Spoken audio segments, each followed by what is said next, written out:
آج میں آپ کی توجہ حضور صلی اللہ علیہ وآلہ وسلم کی اس حدیث کی طرف مبذول کروانا چاہتا ہوں جو حقوق العباد کے معاملے میں ایک معیار کا درجہ رکھتی ہے، ایک مقیاس کا درجہ رکھتی ہے،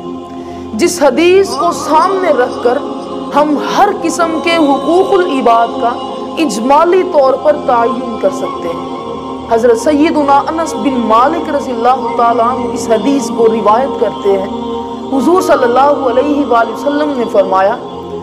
لا یؤمن احدکم حتی یحب لأخیہ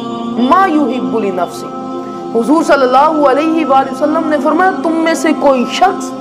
اس وقت تک کامل مومن نہیں ہو سکتا جب تک وہ اپنے بھائی کے لیے اسی چیز کو پسند نہ کرے جس چیز کو وہ خود پسند کرتا ہے۔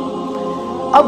حضور صلی اللہ علیہ وآلہ وسلم کے اس فرمان میں عظیم حکمت پوشیدہ ہے، یعنی اے انسان، معاملات زندگی میں تو اپنی ذات کے لیے کسی دوسرے انسان سے جس قسم کے معیار، جس قسم کے اخلاق،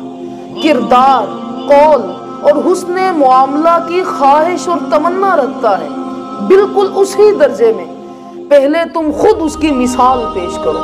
تم چاہتے ہو نا کہ تمہارے ساتھ لوگ اچھا برتاؤ کریں، تو سب سے پہلے تم خود اس کی مثال بن کر دکھاؤ۔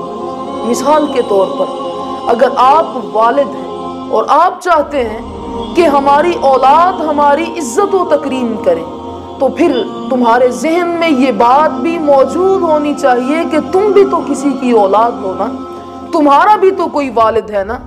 جیسے تم اپنی اولاد سے اچھائی کی امید رکھتے ہو، اسی طرح تمہارے والدین تم سے اچھائی کی امید رکھتے ہیں۔ اگر آپ حاکم ہیں اور آپ چاہتے ہیں کہ آپ کی محکوم، آپ کی رعایا وہ آپ کی عزت کرے، آپ کے احکام پر عمل پیرا ہو جائے، تو پھر اس بات کو اپنے ذہن سے نہ نکالیے گا کہ تم بھی تو کسی کے محکوم ہو نا۔ سب سے بڑا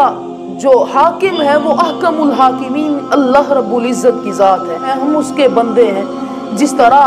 حاکم ہونے کی جگہ پر بیٹھ کر ہم یہ چاہتے ہیں کہ ہمارے نیچے کام کرنے والے افراد ہماری عزت و توقیر کریں، اس طرح اللہ رب العزت بھی اس بات کو پسند کرتا ہے کہ ہم اس کے احکام کو مکمل طور پر بجا لائیں۔